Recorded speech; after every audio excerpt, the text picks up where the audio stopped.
So I'm here talking to Kiran today, and she is going to give her perspective. Actually, no, cut that. Forget it. I messed up.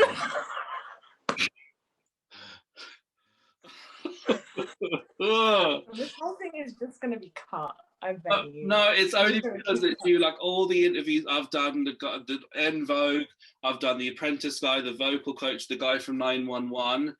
And not once have I messed up the intro. I've gone straight into it. It's only because it's you. Right. It's family, you know. Anyway, so No, start again. fine. So,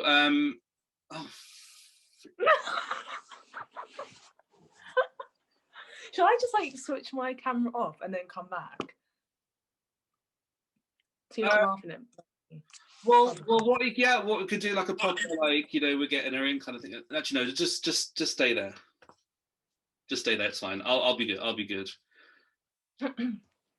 Okay, so we're here for the latest episode of Life in the Pandemic series, and today we are going to focus on the teenage perspective. So I have here Kiran, who is my niece from Bedford. So hopefully hear some stories about how she's experienced things, and hopefully some encouragements too. So welcome. Good to have you here. Calm down. But yeah, so we just want to get your take on things. So, see, we've been in various different sort of lockdowns since March. So you national lockdowns, local lockdowns, all sorts of different tiers. When you were hearing the news of the possibility of this coming, what were your sort of reactions? What were you initially sort of thinking before the lockdown sort of happened? I mean, back then, I was like desperate for it to happen. Like, just knowing that this virus is around and like hearing how, like, no one knew about it back then. Because, back then it was like such a new thing. So I was just like, I can't be in school around like so many different people. Like, the fear of like it spreading to me, but more so the fear of spreading it to my family. It's like terrifying. So I was just like, put us in lockdown, like, get me away from everyone. That was like how it was, surprisingly. So it's just mainly concern for your family. Is there family vulnerable? Yeah, my mum's vulnerable, and I guess my grandma's vulnerable too because of old age, but more so mum. So I say your family, it's our family, so True. It's our family too. But yeah, so there was a lot of talk about the virus since I think it was the first story broke at maybe the beginning of January, wasn't it? Yeah, I think so. I think I might have heard little things in China in December, like little leaks and stuff coming, but I think for us, like the main concern started in January, I think. So part of my opinion on the government, I'm not very political, was it seems to take a long time to get to that initial lockdown, and they would have been aware of it from the beginning of the year, possibly even last year. Obviously, you don't know what they knew and when, but it seemed to me that there was a really sort of long delay in implementing that initial lockdown. Do you have any thoughts on that? I don't know, it's hard to say because we don't know what they knew. And, a lot of stories have come from China, people saying that they were trying to hide it and stuff. So that it could be that they hid it so well that the government just really didn't know. And also because, like I said, like we didn't know what this coronavirus was. We didn't know anything about it. So I guess it's hard to say, like, maybe they thought it wasn't that much of a concern. And maybe that's why it took long. But I don't know. I mean, the way they're handling things now, I'm not really surprised. So yeah. So there's a little kind of lockdown in March. I know that you were wanting it, but when it happened and when you found that things were restricted, like, I mean, I don't know what a teenager does necessarily because it's been a long time since I was a teenager. I think we tend to forget. So shops are closed, cafes, and all is completely shut. So how did it feel then when it was just basically you and all your brothers and sisters in the same house all the time? I mean, at first, I remember everyone at home was like, she's not going to handle it. Like, I was going insane in the first week. I just couldn't handle being around like 5 other people all the time, like no escape from it. But then like after a couple weeks, like I kind of got used to it. And to be fair, like, I'm probably not like most teenagers, but like, I don't really go out that much anyway. Like, I don't really care to like do things every day. I'm always studying instead. So it wasn't really that big of a deal. I think my main concern was school and like not being there, not being around my friends, and like wondering how my exams were going to be affected. So, how were your brother and sister, Yuvraj and Simran, and were they kind of like, you know, I'll just game all day or whatever, and Yeah, and, for them, this is like the best thing possible. This is literally the best thing possible for them because they can just sit at home all day. Like they don't have, especially Simran, like my sister, they don't have to worry about like exams coming up. Because you know, for me, like exams are in 6 months. Like this is like my life on the line. For them, it's like nothing. You know, this is just freedom, isn't it? So I guess you're forward thinking a little bit because are you go to university and you're kind of thinking like how that's going to be affected. Are you still going to be able to go and yeah, you know and yeah. how they're going to mark us if we're not that we're not in class and we're not the work Yeah, and stuff like that. So yeah. how the spectre of sort of the exams or uni and stuff like that, how has that sort of affected you, as opposed to if you were in school and things were normal? Honestly, this is probably the worst thing that has ever happened to me. I cannot lie to you. Because school is like so important to me. Like, you know, I have big aspirations and stuff. And like to have this, like to have like a complete disruption and like no support from the government, well, at least I believe so.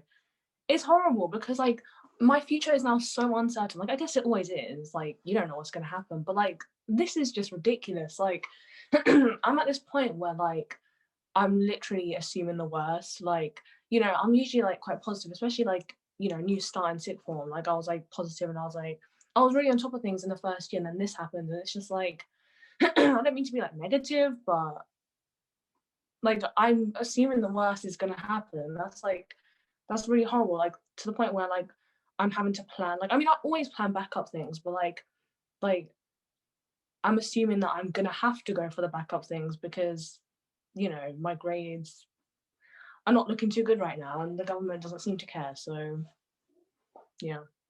So you're thinking from your perspective, but the world, the whole world. I mean, I think everyone was compliant with it at the beginning as well, weren't they? Like, Yeah. but I think now there's a sort of like an uprising starting to happen. Yeah. We've seen it up here in the fitness sector where um, the gyms were closed. Yeah. Yeah. Yeah.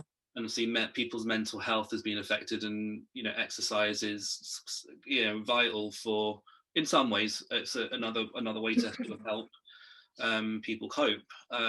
So when your usual coping mechanisms are taken away, what do you do? Well, how do you stop yourself from stressing, or how do you sort of manage that stress? Hmm. To be honest, my coping mechanisms are all really at home anyway. Like I don't go out. I don't. That's not really my coping mechanism. Like Mhm. I'm more of just like a read a book sort of person and like be alone. So like honestly, like the whole gym situation like didn't doesn't affect me. Like, but like I understand why it's a problem. Like it didn't affect me that much because my coping mechanisms, like I said, are like just here, like at home anyway. What about having your options taken away? Obviously, it's done for a reason, and obviously to try and contain the virus and try and manage the load on the NHS. But how does it feel to have your options taken away? Your options to do whatever you want to, if you happen to want to meet your friends or Yeah. go out. How does it feel to have those choices taken away?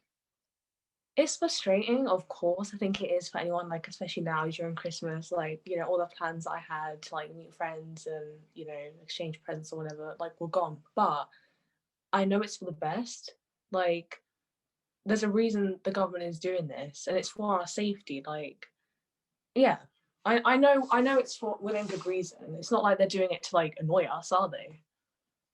Well, you don't know. Some people think they are. I think there's all sorts of assumptions, conspiracy theories, and all that sort of stuff. But you know, I'm sort of going with it to a point, trying to stay informed, and that is that important to you? Yeah.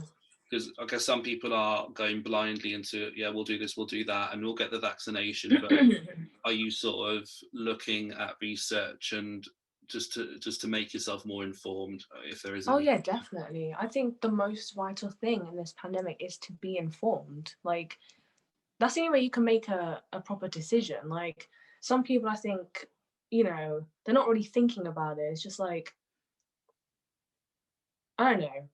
Especially with the vaccine, I think people are just like, they're not really thinking about it. They're just kind of like, either, oh, it's a vaccine that they made so quick, no, or it's like from the government, no, or it's just like, oh, quickly get a vaccine because it's going to save us, let's get it. Like, I think you, like, as much as I want the vaccine, like, I'm still looking into it. Like, I'm not just gonna like blindly just be like, yeah, like jab me. Like, I need to look into it and see what's going on, because like, Yeah. I'll admit, like, I'm a little bit like tentative about it because it's happened so fast. Like, vaccines are not easy to make. Like, these things don't just come in thin air. Like, it takes time. So it's like, part of me is like, how much are they testing it? Like, are they just trying to get it out there? But then on the other hand, it's like they wouldn't just throw out a vaccine and make things worse, would they? So it's like, you got to try and weigh it out, right? The first thing I thought, this is a bit of a silly sort of segue, but when that 91-year-old lady, she initially got it, she got it really quickly. I think she's the first one to get it as well, in this country. And I just remember that film, I Am Legend. I was just like, is everyone going to turn into zombies or something like that? Because they had this cure for cancer, cured the cancer, but then everyone turned into like bloodthirsty But killers. it's true. I'm just like, it's true. We were literally talking about this. It's like, what if we all just become like weird, crazy mutants and the world just disappears? Like, what?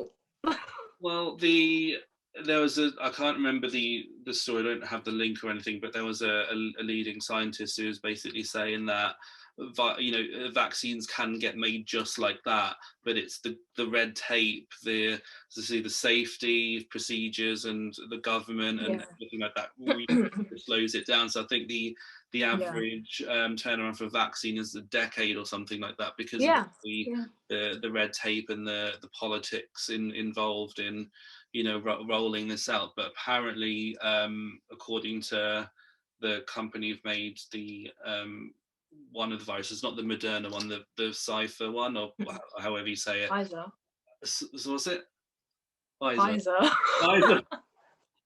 I don't know. Apparently, they have tested more people on any other kind of medicine or vaccine by far. So, hopefully that should give us some confidence. But still, you want to know I certainly want to know the effect that this is going to have on my body. Am I going to have any side effects, or because people react to the virus in different ways. People react to vaccinations in various different ways.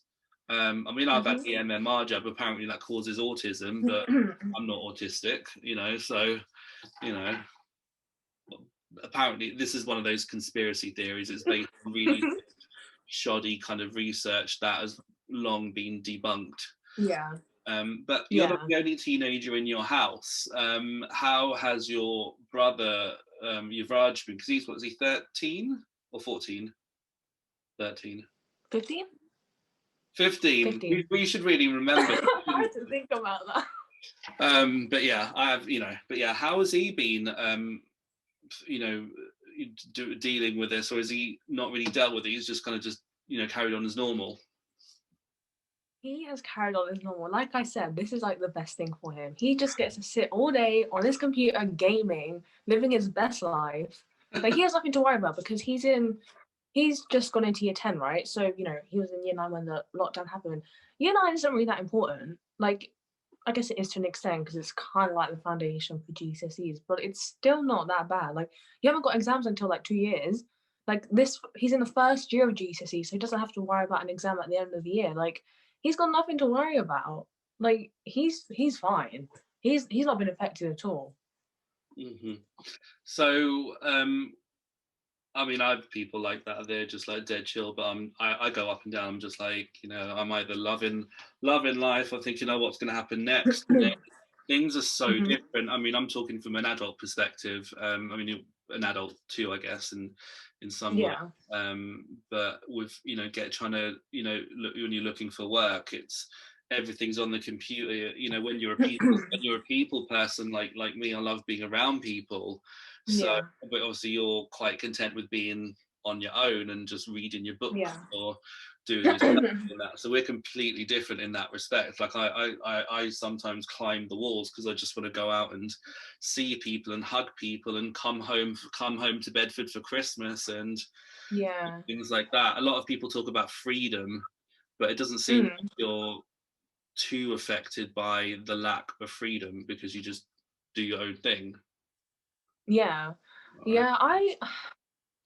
The thing is, at the same time, I don't want to say I'm not affected because, like, there are so many times where I feel lonely. Like, try spending 6 months alone. Like, and I think everyone's bound to feel a bit lonely. But yeah, like, I'm not one to go out that much. My social battery runs out really fast anyway. So, like, it's true though. Like, I just, it sounds horrible, but I'll be out with my friends and like, I'll be having the time of my life. Then an hour later, I'm just like, get me out of here. Like, ugh, I don't want to be there anymore. No.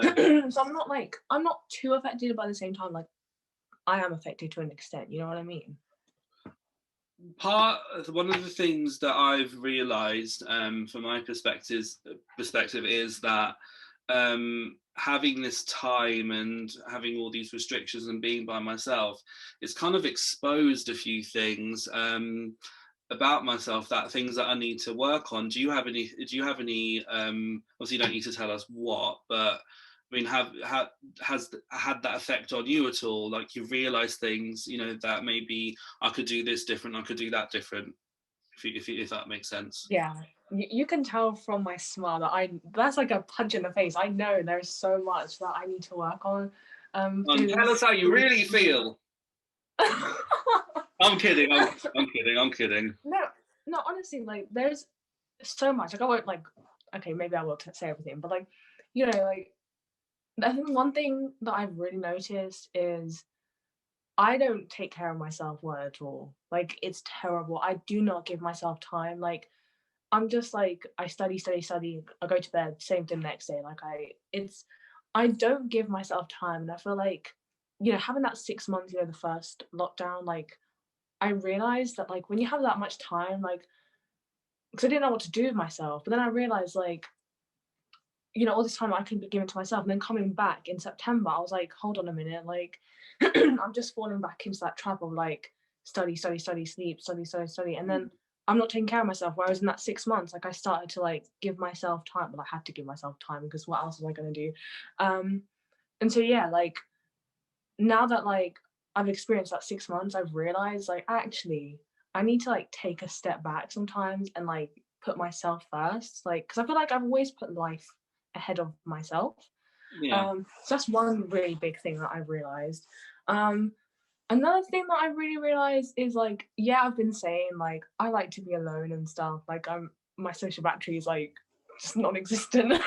But I do rely on like being around people to an extent. Like when I had school taken away from me and I didn't have those 5 days to be around my friends all the time and whatever, I hated it. Like I was literally gonna go insane. Like I missed everyone so much. I think everyone would, but like Yeah. I didn't realize that like I actually did. Like I think it kept me in check, like being in school and stuff.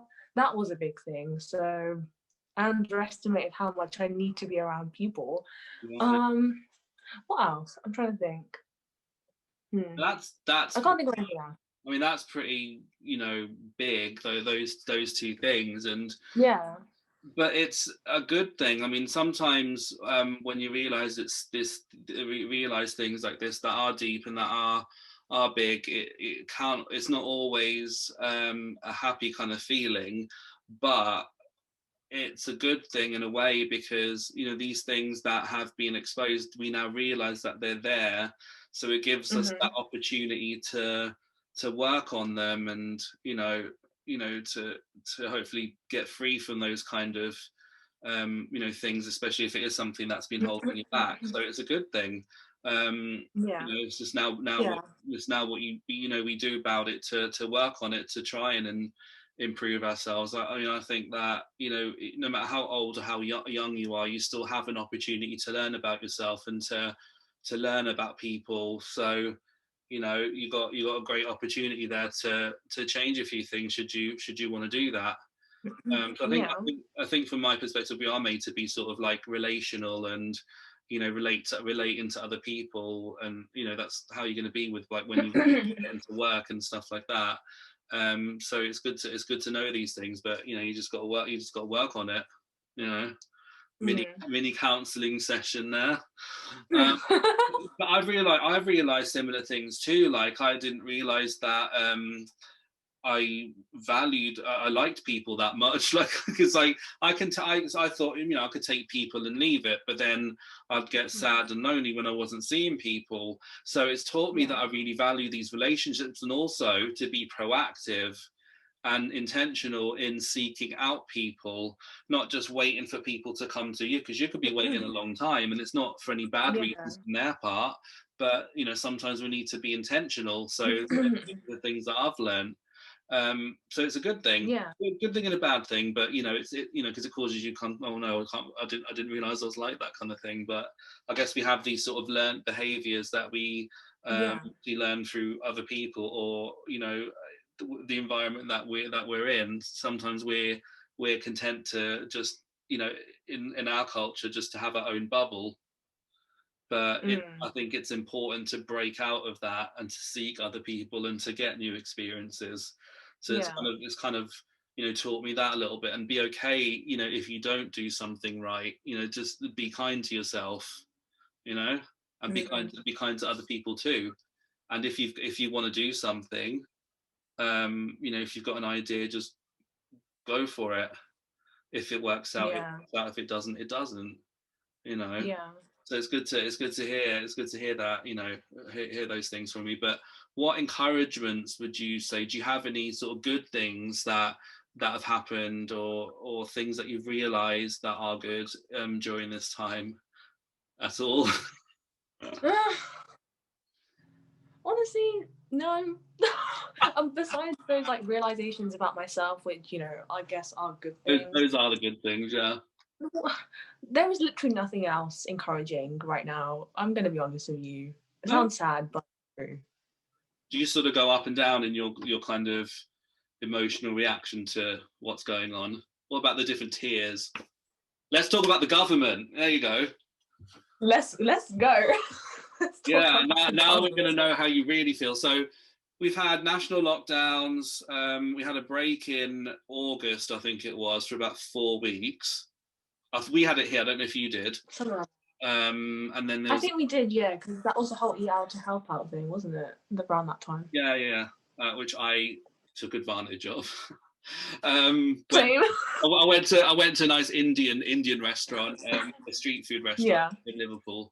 But yeah, so that was nice to be able to socialize with friends, at least for that period, and closely socialize with them too. So we had the different tiers, and then there was Christmas. Now I went through a few emotions regarding that, because it was like, okay, I can go home. I mean, Liverpool's my home, but I can go to Bedford. Because I was going to stay, you know, somewhere, and because you could mix with 2 other households, and I was going to be able to stay there.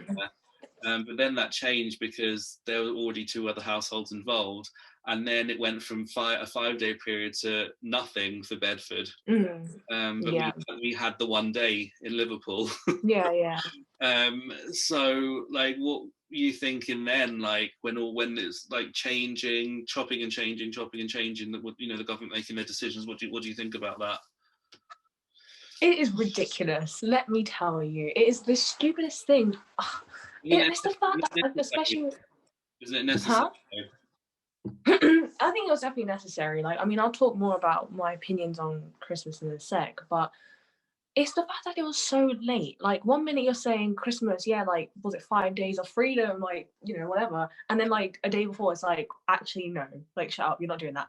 Like, you need to be decisive. This is like why the country is confused. Like I think around this time I finally understood why people were confused, because for a long time I was like, why are people confused? Like they're telling us what to do, just follow it. Like, but now I'm understanding, because they just keep like changing their mind, and it's so ridiculous because we're all confused with this pandemic. We need some sort of certainty, and they're not giving it to us. Like it is horrible and honestly, quite frankly, embarrassing that this government cannot just like put their mind to one thing and like stick to that decision. Do you know what I mean? Like, I don't think they think ahead. I can't lie. I think they just like think in the moment and just do something and then realize, oh, wait a second, like we didn't think about that, did we? And then they change their mind.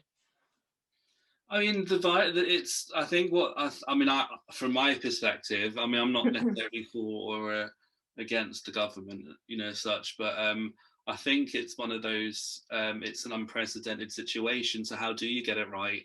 It's something that none of us have experienced in this generation. It was, way, hundreds of years ago, the plague and the Spanish flu and all that sort of stuff. But times have changed, and so none of us have experienced anything like that. So do you think it's fair to say the government doesn't know what they're doing when we wouldn't? What would we do? Do you know what I mean? I think they had it right to a point, when we had that lockdown. But then as soon as they released it, like, was it like September where they just like, okay, like go crazy, we're free. No, that's when they messed it up. Like, right. I get it. It's hard. Like anyone would find it hard, and I'm sure anyone would make mistakes. Like if it was like a Labour government, like I'm sure they would make mistakes. However, at this point, kind of September onwards, I just feel like they're trying to please the people. They're not they're not doing what's right for like our safety. They just like with Christmas, like they were just doing that because that's what everyone wanted. I don't think they were thinking about it. Because like look at the cases, like the numbers say it all. It is not safe. And yet they had the audacity to think, okay, we'll open up for 5 days. Like I get it, it's hard, but like also there are some decisions that I'm just like, no, that's just to please people. You know what I mean? Mm-hmm. At least that's how I feel anyway. Yeah, I mean, I get that, because I think they were trying to give people the opportunity to see family and just to continue. I just think they were trying to give the people the opportunity to see their family. I guess because the increase in people with mental health issues, obviously people being affected on an emotional level. So I can kind of understand that. But do you think that was the wrong decision? Is that what you're saying, basically? Pretty much, yeah. Because okay, they want people to see their families, but then you can't. What if everyone has the coronavirus? So what if they just spread it? You ain't gonna be able to see your family if they're dead. Like, you know what I mean? Like, I just feel like, would you rather see your family for 5 days and just go crazy, or like keep everyone safe? Like, I'd rather like not see my family for a bit longer and keep them safe. Right. Like, I get it, some people want to see their family, but like, I'm sorry, like I'm not putting anyone at risk like that. Like I don't want to say it's selfish, because I get it, like it must be so hard, but like I don't get how you'd be willing to put people at risk. Like I don't get that. I don't know. Maybe because I don't often go to see other people, and like, for us Christmas is literally just the 6 of us anyway. Maybe that's why I don't get it, but yeah, I don't know. Like I just can't like seem to think beyond the fact that like you could be putting people at risk. Like I would never do that. Do you think you are having that opinion because you're not on your own? Because you've got your mum, your dad, your grandma, and your brother and your sister. Maybe, but I don't know. Like I said, I just can't get past the fact that people could be putting others at risk. Like if I had someone to like if I had other family that I was going to see at Christmas, like I wouldn't want to put them at risk. Actually, now that I think about it, my grandma, my mum's mum, wanted to come. I just didn't want her to come because like I did not want to put her at risk. Like obviously we're not meant to, because she's in London. Like we're all in tier 4. We're not meant to be leaving. But I just like I obviously wanted to see her. That's not the point. But I just did not want to put her at risk, and I did not want her putting us at risk. Like I can't look past that. I don't know. I really can't. Do you think part of your feeling towards the government is your own anxiety sort of manifesting itself? Do you think that could be what it is that's affecting you? Do you think? or we're going a bit deep here? That's a hard one because I don't like the government as it is, so I don't think this made a difference. Fair enough. Yeah, no, because I can't stand the Tory government, so I think pandemic or not, I don't like them, so this doesn't really change anything. If anything, it solidifies the fact that I don't like them. So what do you think the Labour government could have done differently? You opened up the route to that question yourself. I asked for that. Okay, you know what? That's actually a hard question because I don't know what they would do differently, but I just feel like they put the people first, but in not in the way that the Tory government has. I feel like the Tory government is just trying to please everyone, but I feel like the Labour government would have actually tried to keep everyone safe and wouldn't have opened up lockdown so quickly and got us into the situation that we are in right now. That's how I feel. Is that other governments, say Australia, and especially I think it was in the state of Victoria, they had I think, is it Melbourne, a 7-month lockdown, and I think so, yeah. Yeah, it was very, very, very tough, but they got through it, and New Zealand seemed to have handled it, exceptionally well. That Jacinta Ardern, I think her name is, she seemed to do really well with how she was doing things. They were super, super tough. But I think it's the chopping and the changing in and out of tiers. I think as the public support has kind of waned, so you see now, and I think the government strategy has failed to a point because you have people increasingly not following the rules, deliberately exposing themselves, taking the virus lightly because, of the constant changes. It's hard to find, consistency, or any sort of stability in what the government, is doing. That's my take on it. But yeah, I'll wear my mask. I'll carry a hand sanitizer bottle because, the thing on the traffic lights. You don't even want to know what's up. What? Yes. No, I won't be touching that. I'm always just like, no. Going like that on. You have those panels on the doors, the disabled panels. For people with chairs and stuff, and obviously, other disabilities and stuff. So I just go like that on it. Yeah. And then, but yeah, I'll carry my hand sanitizer. So if I touch a basket at Home Bargains or, touch things in the shop, I'll just do a little thing. And I'll wear my mask at the start, I wasn't really, that bothered about wearing a mask. I was like, I don't like it. I can't breathe and all that sort of stuff. It was just ridiculous. But now I wear it. If I go to the city centre, it can be quite packed, and certainly the last few days I've gone into town a couple of times for the Christmas meal shopping. It's been mental. So I've had my mask on. But then if I'm walking around the local area, I'll have it ready just around the chin area, and if I see people coming, I'll just just quickly sort of whip it up. But it kind of did my head in when people were, the social distancing. I was like, do you actually know what 2 meters is? I know it's a meter now. I was like, do you actually know what a meter is? Because literally, when you can feel somebody, when you can feel somebody's breath on the back of your neck, they are standing too close to you. Even when there's markers on the floor, when you have to queue up for shops and people are just not standing on them, it's telling you what to do. Just follow the markers. Some people blow my mind, honestly. I don't mean to be rude, but some people are stupid. Yeah. So you, I guess you're in a unique situation with a lot of kind of pressure. You've talked about it with regards to your grades and uni and stuff like that. What support are the teachers? Is your school giving you? Have they, with regards to the grades, and is that another bone of contention? I get it, right? Teachers have been put in a horrible, horrible situation. But my God, I do not need to be told that I am falling behind and I'm doing terrible. Please don't remind me. when you're not going to do anything. Like, I get it, right? There's not much they can do. But at the same time, like, I just feel like they, at least with my school, they're not really doing anything besides telling us that we're falling behind and we need to work. Like, that's another thing that I feel like it really annoys me.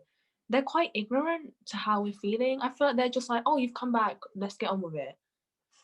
We've had 6 months away. The future is uncertain. You don't know what's been going on mentally for us. Like, that's what really irritates me. They just don't seem to understand how difficult the situation is, or at least they don't express it.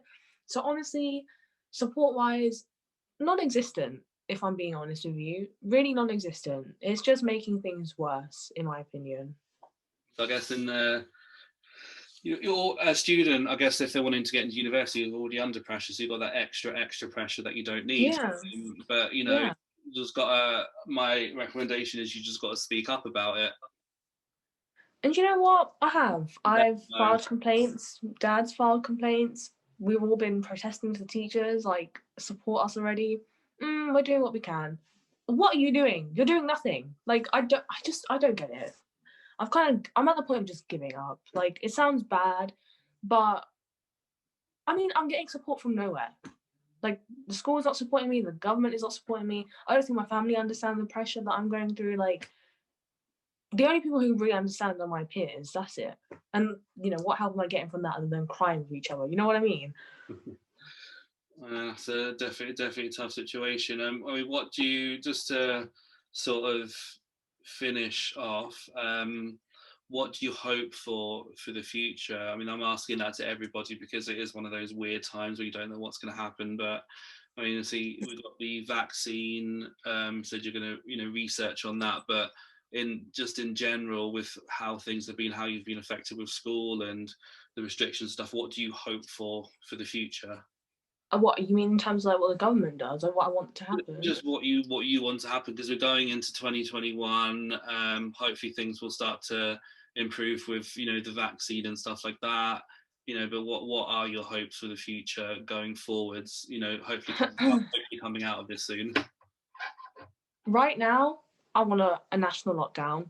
We need a national lockdown, and I want my exams cancelled. That's what I want. They're the two big things I need right now. Wow. This has I been know. no, this has been fun. I appreciate your perspective on things. So thanks for joining in. Thank you for having me. Great.